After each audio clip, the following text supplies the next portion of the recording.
ఏమంటారు హ్యాపీగా ఏడుస్తుంది హర్ష. ప్రపంచంలో తల్లిని మించిన యోధులు ఎవ్వరూ లేరు.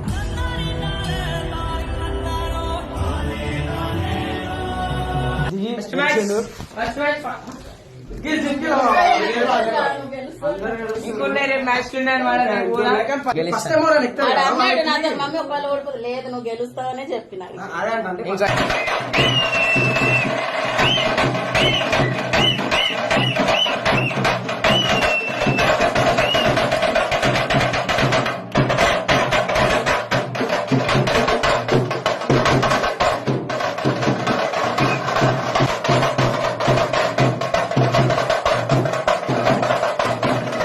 ఎక్కుతారు కదా కొంచెం భయం ఉంటది ప్రతి ప్లేయర్. సో భయం లేకుండా ఆడి వీడియో చూడు మస్తు హ్యాపీ అయిపోతుంది.